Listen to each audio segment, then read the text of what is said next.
Hi, very good afternoon to all. My name is Bhavana and our subject is BOM, that is Business Organization and Management. This is for BCom students for first year in first semester for both general and computer students. In the yesterday class, we discussed the most important topic, that is the 14 principles of Henry Fayol. Henry Fayol given 14 principles according to their practical experience in management. So in yesterday class we discussed, but due to some network issue I am unable to repeat the concept. I just discussed, but I am unable to repeat. So I want to repeat today's class. It is a very important topic because Henry Fayol gave his 14 principles based on his experience. Actually, he is a civil engineer, but for some time he worked as a manager in topmost companies. For that his practical experience, he framed 14 principles for management, and he is also the father of administrative management. Who is the father of principles of scientific management? F.W. Tyler. Who is the father of social science management? Chester Barnard. It is an important, please remember it. Now we are just giving an overview about what are the 14 principles given by the Henry Fayol. Yesterday class already we discussed, but I am unable to recap it. So today I want to recap it.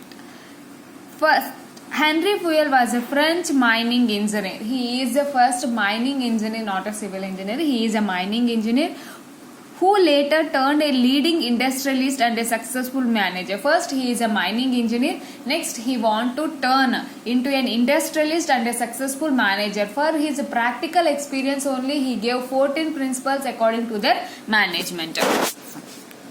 Let's see, what are the 14 principles? 14 principles of management. Henry Fayol has been rightly called the father of administrative management. Already told who is the father of administrative management. Henry Fayol is the father of administrative management. For his practical approach, the management theory of 14 principles. For his practical experience, he gave 14 principles. First, division of labor and specialization. Based on the skills of employees, we divide the labor and we allocate the work. For that, we can increase the efficiency of the workers. His main principle is division of labor and specialization. Division of labor means based on the skills of the labor, we have to divide the labor and allocate based on the experience and skills. Then we can increase the efficiency of the workers and also increase the efficiency of the worker. His first foremost principle is division of labor and specialization. Division of labor is a famous principle of economics. Henry Fayol applies this principle to management theory. First, it is a very important in economics. So next he applied in management. Division of labor leads to specialization. Means suppose one person is very good skills in communicating and one person is very good in taking financial decisions. Based on the skills, we have to divide the labor and allocate the work. Then we can increase the efficiency of the labor and also efficiency of the work. And next principle is authority and responsibility. I already discussed authority and responsibility are same, but the responsibility has taken by our own. Suppose like that example, we are there, we want to take responsibility, then it comes in our nature, but authority is given by some other person. Without authority we can't lead the other person. So suppose is the functional head, the authority is given by his manager. His manager give the authority as a functional head, so the functional head has to lead his below employees and subordinate employees. So authority is given by others, but responsibility is come by his own. So authority and responsibility we can say in our same way. By using authority and responsibility, we can avoid the partiality and free treating of every employees in an equal way. We don't want to show the partiality. So by utilizing in a very good manner both authority and responsibility, we can avoid and misuse the power, and also we can allocate the work each and every individual in an equal way. Let's see here. Authority and responsibility must flow in the same direction. Authority and responsibility must flow in the same direction. Responsibility is a natural outcome of authority. Responsibility is the natural outcome of authority. A person balance both authority and responsibility helps to prevent the misuse of authority. Balancing of both authority and responsibility, it helps to misuse and prevent misuse of authority and fair fixation of responsibility. So everyone should be treated in an equal way. Next, his third principle is discipline. Discipline must and should in every organization. Discipline means observation of certain rules and regulations. People in organization should be bound to accept certain code of conduct. While we are appointing or while we are selecting a person, before selection of the person, we give some guidelines, rules and restrictions given in the organization. So the person has to obey, the person has to bound these rules and regulations, only the person has become the employee of our organization. So discipline must important each and every organization. Every organization has some rules and regulations. Every employee should be bound, means should accept these rules and regulations. He work based on these rules and regulations only. Beyond he work, he will be terminated. So the job will be out. So every employee should be maintain the rules and restrictions which are given by the organization. So discipline is his third principle. Next, unity of command. According to the principle, an employee should receive orders from one superior. Like Henry Fayol says that suppose there are two persons, there is a functional head manager and there is a one employee. This employee has to take orders from functional head manager only. Already discussed that there is one employee, he has to take orders from one manager only, not for two managers. Two managers are saying there is only one employee, means there is a conclusion and there is no clarity about their work. So one follow one orders only. His opinion is one employee has to follow one higher orders only. Next, unity of direction. Unity of direction is essential for achieving unity of action. For achieving unity of action means suppose we want to do work. So for this work we need direction. Which direction we have to complete easy way and very quick way. So first for doing any work we need some direction. And pursue it common goals by a group of persons. So in organization we are all working for a common groups, not for individual interest. We are working for a common groups. For Henry Fayol advocates one head and one plan. He also says that only one person follow one head's orders only. He also, in this case also his opinion is only one head. There is a one head and one plan. He says one head and one plan.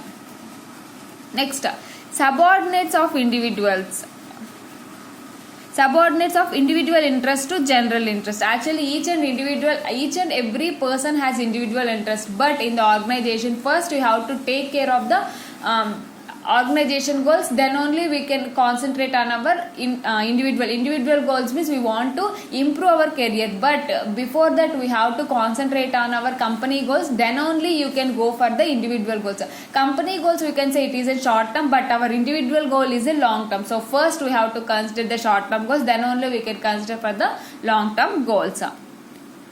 The fulfillment of individual objectives in the long run is contingent upon the attainment of common objectives in the short run. So first we have to concentrate for the common objectives, then we can go for the. Thus in the case you need to arise an individual must sacrifice in the favor of large group objectives. So for that common objectives we have to sacrifice our individual objectives. It is compulsory necessary for every organization. First we have to concentrate the company objectives only. Next, remuneration. Remuneration is the price paid to the managers and workers for the service rendered by him. Remuneration means the employees are working and the managers are working. We have to pay remuneration. We have to give money. We have to give the salary while they are providing services to us organization. Next, centralization. What is the difference between centralization and decentralization? Means centralization, the complete power is held in the one people only. He had give orders and directions to other people. But in decentralization, the power has to be vested for different hands. Like there is a manager is there. In this manager, there is a production head. Other head. In centralization, the manager has to take each and every decision. But in decentralization, the manager has give some powers to production department, some powers to financial department, accounting department, technical department. Each and every department they give powers. But in centralization, the power is vested in the one hand. So Henry Fayol says centralization is best.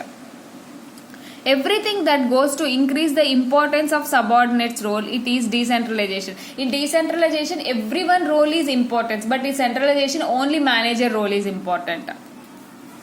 See here. Next, scalar chain. Scalar chain means while information is passing through a scalar chain from highest order to the lowest level people. Highest means there is a manager, the next departmental head, next supervisor, next employees. Like this, the information has passed from highest to the lowest. Scalar chain refers to the line of authority from the highest to the lowest, effective in the organization for the purpose of communication. For the purpose of communication, communicating, so it will goes from highest to the lowest, like in a circular form or in a linear form, whatever it may be. Next, orders. Fayol has recommended two types of orders in an organization. There are two types of orders: material orders and social orders.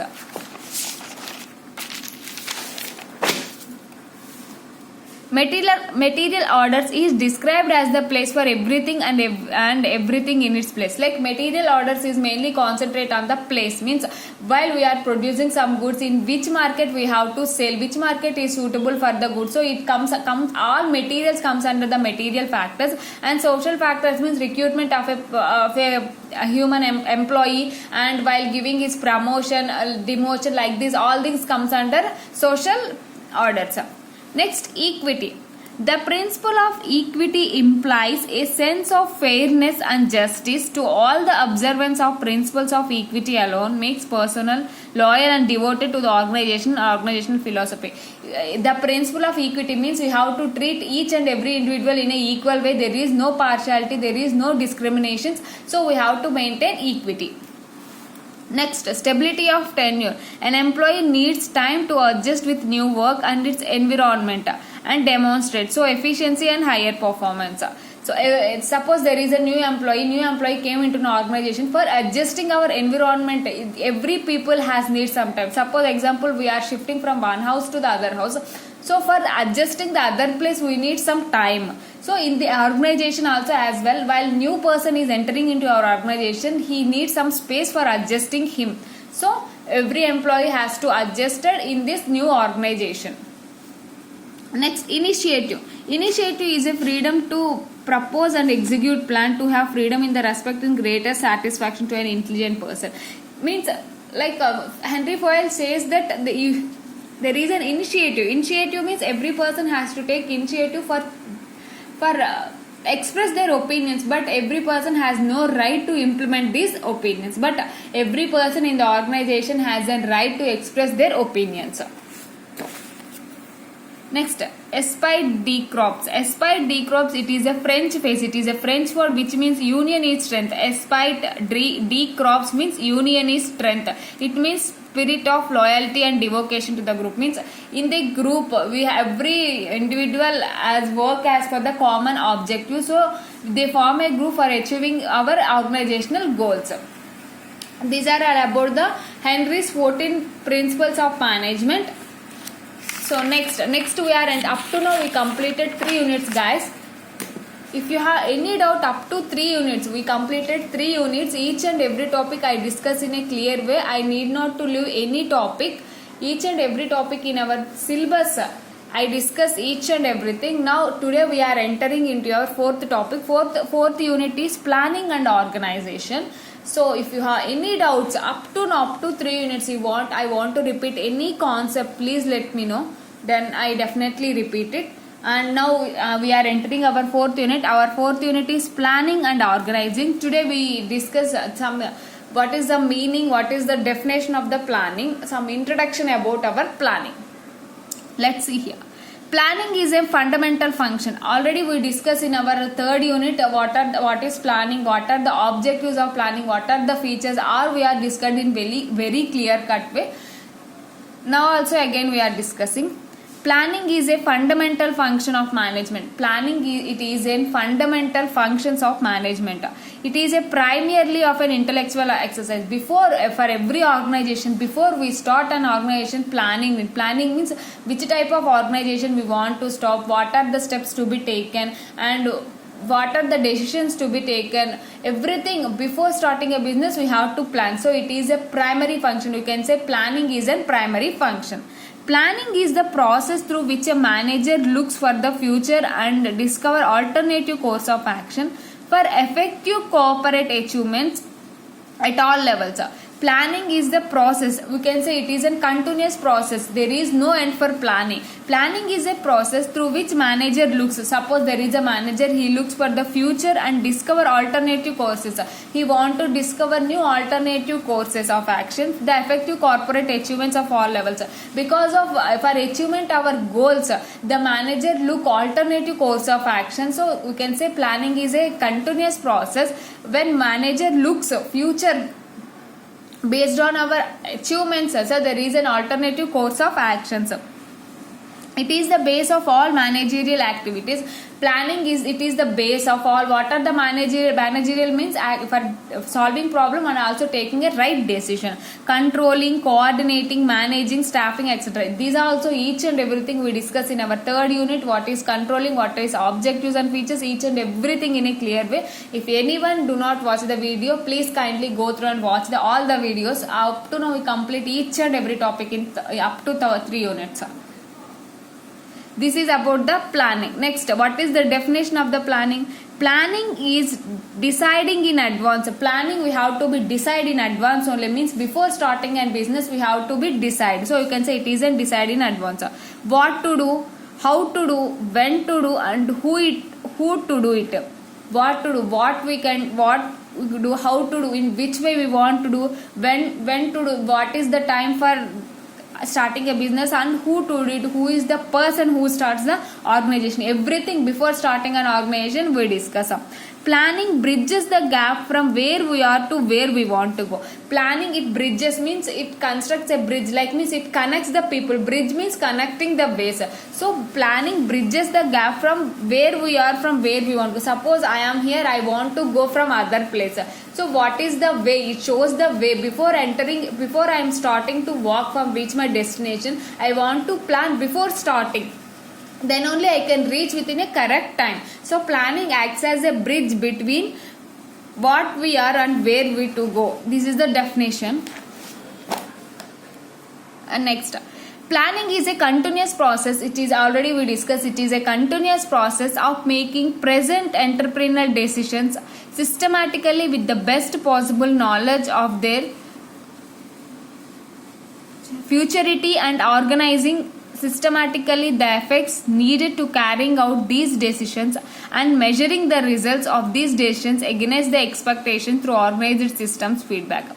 Planning means it is a continuous process based on our, here we say it is a continuous process of making present entrepreneurial decisions. Entrepreneur means the person who are newly starting an organization, we can say he is a new entrepreneur. Systematically with the possible knowledge, what we have knowledge for starting a business, based on his knowledge we draw a plan how we start a business, in what is the way we want to conduct a business. Like this, before starting a business we have to do plan.